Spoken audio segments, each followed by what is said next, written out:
అందరికీ నమస్కారం. నేను మీ నరేష్ కుమార్, ఎకానమీ ఫ్యాకల్టీ, తెలంగాణ.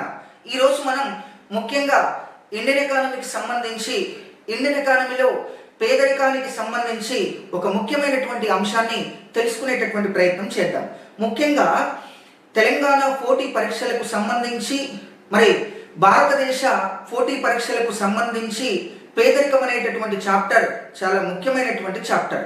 మరి ఈ పేదరికానికి సంబంధించినటువంటి అంశాలలో ముఖ్యంగా భారతదేశంలో పేదరికాన్ని ఎవరు లెక్కించారు, భారతదేశంలో పేదరికాన్ని మొట్టమొదటిసారిగా ఎవరు లెక్కించారు, స్వాతంత్రం కంటే ముందు మొట్టమొదటిసారిగా ఎవరు లెక్కించారు, స్వాతంత్రానంతరం పేదరికాన్ని మొట్టమొదటిసారిగా ఎవరు లెక్కించారు, ఈరోజు మనం తెలుసుకునేటటువంటి ప్రయత్నం చేద్దాం. ముఖ్యంగా కనీస అవసరాలు తీరని స్థితిని పేదరికం అంటారు. కనీస అవసరాలు తీరని స్థితిలో, కనీస జీవన ప్రమాణాలు పొందలేని స్థితిలో ఎవరైతే ఉంటారో వారిని పేదవారిగా పేర్కొంటూ ఉంటారు. మరి ముఖ్యంగా మనం గమనించి చూస్తే భారతదేశంలో పేదరికాన్ని స్వాతంత్రం రావడానికంటే ముందు మొట్టమొదటిసారిగా దాదాబాయ్ నౌరోజీ లెక్కించారు. ఎస్ అండి, భారతదేశంలో పేదరికాన్ని మొట్టమొదటిసారిగా స్వాతంత్రం రావడానికంటే ముందు 1876వ సంవత్సరంలో దాదాబాయ్ నౌరోజీ లెక్కించారు. ఇతడు ముఖ్యంగా జైల్లో ఉన్న ఖైదీల జీవన ప్రమాణాలు, జైల్ కాస్ట్ ఆఫ్ లివింగ్ అనేటటువంటి అంశాన్ని కీలకంగా తీసుకొని, ప్రమాణాలుగా తీసుకొని పేదరికాన్ని మొట్టమొదటిసారిగా లెక్కించడం జరిగింది. కాబట్టి ఖచ్చితంగా కాంపిటేటివ్ పరీక్షల్లో ఈ ప్రశ్న వస్తుంది. భారతదేశంలో స్వాతంత్రం రావడానికంటే ముందు పేదరికాన్ని మొట్టమొదటిసారిగా ఎవరు లెక్కించారు? దాదాబాయ్ నౌరోజీ లెక్కించారు. ఇతడు జైల్ కాస్ట్ ఆఫ్ లివింగ్, జైల్లో ఉన్న ఖైదీల జీవన ప్రమాణాలను ఆధారంగా చేసుకొని మొట్టమొదటిసారిగా 1876వ సంవత్సరంలో పేదరికాన్ని లెక్కించి ఆ వివరాలన్నింటినీ కూడా poverty and un British rule in India అనే గ్రంథం ద్వారా తెలియచేయటం జరిగింది.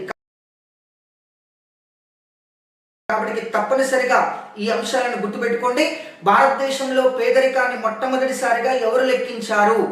దాదాబాయ్ నౌరోజీ. ఇతడు ఏ అంశాన్ని ప్రమాణాలుగా తీసుకొని లెక్కించాడు? Jail cost of living. ఇవన్నీ కూడా ఏ గ్రంథం ద్వారా తెలియచేశాడు? Poverty and un British rule in India.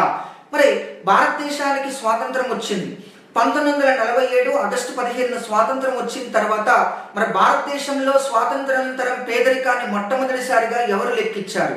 1960-61వ సంవత్సరంలో మొట్టమొదటిసారిగా పేదరికాన్ని భారతదేశంలో లెక్కించారు.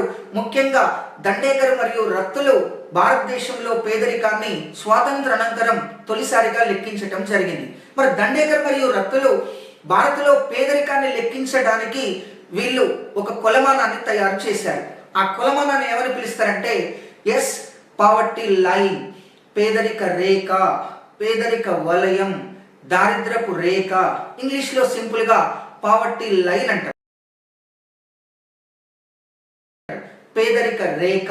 ఈ పేదరిక రేఖకు పైన ఉన్నటువంటి వారిని ఎబోవ్ పావర్టీ లైన్, ఏపీఎల్ అని, పేదరిక రేఖకు దిగువన ఉన్నటువంటి వారిని బీపీఎల్, బిలో పావర్టీ లైన్ అని పిలుస్తారు. ఇలా ప్రత్యేకంగా ఒక కొలమానాన్ని తయారు చేశారు.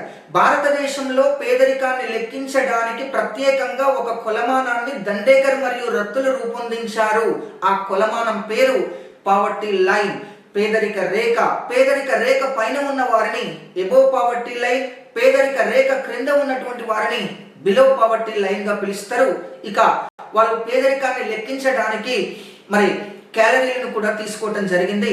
ఆ రోజు మరి ఎన్ని క్యాలరీలను ప్రమాణాలుగా తీసుకున్నారంటే గ్రామీణ పట్టణ ప్రాంతాలు రెండింటికి కలిపి ఒక రోజుకు ఒక వ్యక్తికి 2250 క్యాలరీల శక్తినిచ్చే ఆహారాన్ని తీసుకోవాలి.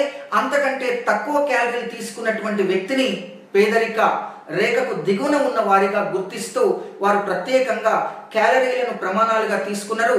2250 క్యాలరీలు ఒక రోజుకు ఒక వ్యక్తికి తీసుకోవటం జరిగింది. మరి ఆ రోజుల్లో గ్రామీణ ప్రాంతాల్లో ఒక రోజుకు ఒక వ్యక్తి 2250 క్యాలరీల శక్తినిచ్చే ఆహారాన్ని తీసుకోవడానికి నెలకయ్యే ఖర్చు 15 రూపాయలు. అదే పట్టణ ప్రాంతాలలో 22.5 రూపాయలు ఖర్చు అయ్యేది.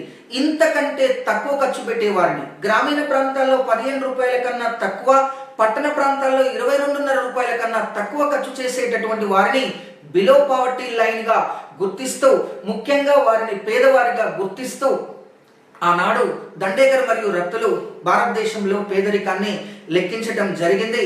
అలా లెక్కిస్తే దేశవ్యాప్తంగా 41% మంది ప్రజలు పేదరికంలో ఉన్నారని వారి గ్రంథమైన పావర్టీ ఇన్ ఇండియాలో తెలియచేయడం జరిగింది.